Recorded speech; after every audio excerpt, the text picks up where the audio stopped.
Good morning.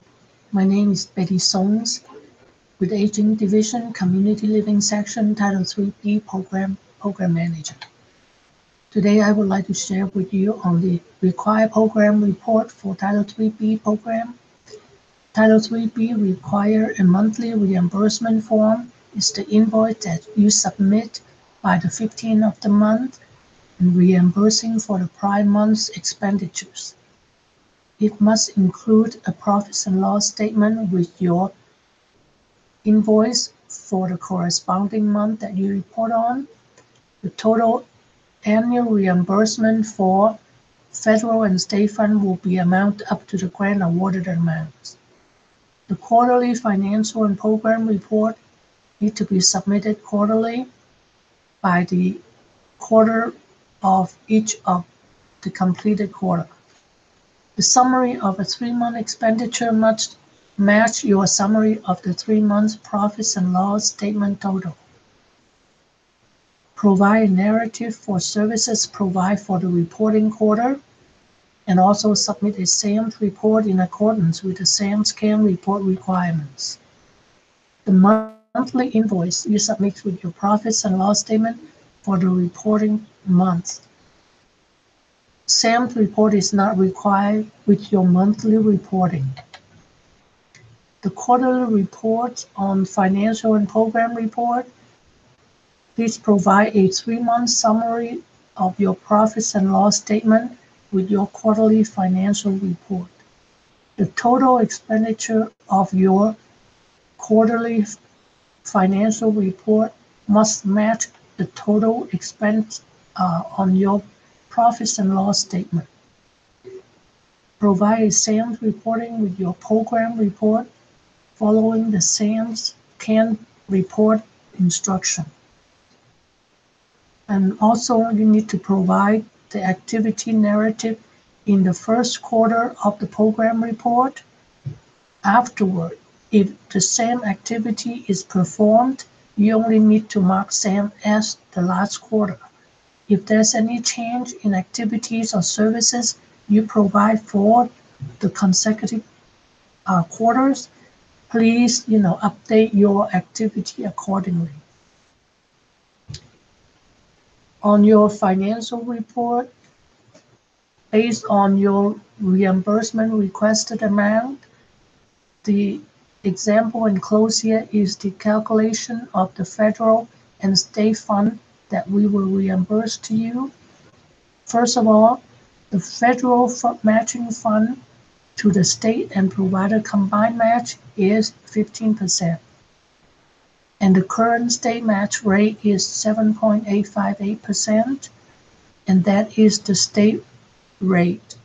Your, matching of the rest of the 15% is up to your matching fund.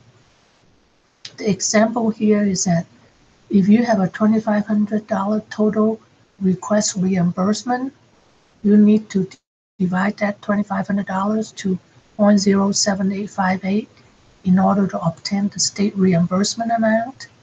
And with the total minus the state reimbursement amount, that is the federal reimbursement amount that you will receive. The WSSB and local cash and other sources of funding, including in-kind, are your matching fund that is up to you to match that amount to cover your expenditure for the month.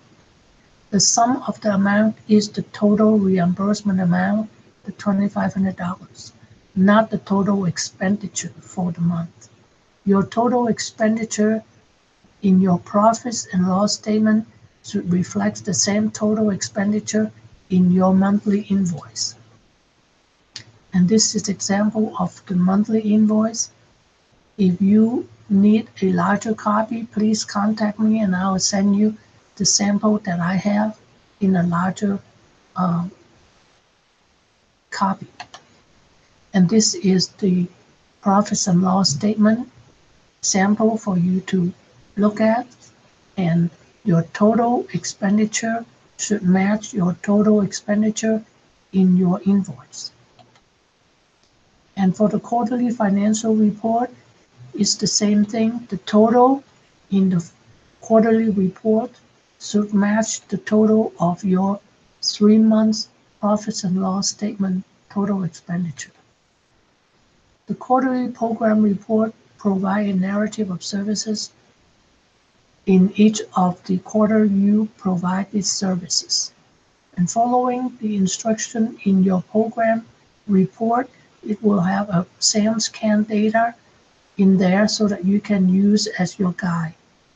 Following the instructions, submit the SAMS reports with your quarterly report, and the last quarter of the report will have, the year-end reporting also in your SAMS CAN report. This is a copy of your program report sample. In the first page here, it will show you the CAN report right on your, second space in right before your signature column. And in your narrative area, and that's the area that you complete your activities in the first quarter. After that, any changes or anything, you only need to provide update on that narrative. You don't need to repeat putting in the same activity you routinely perform. And the SAMS is, the system that you need to capture your information from the AGNES that complete by the participants, and the AGNES is renewed annually.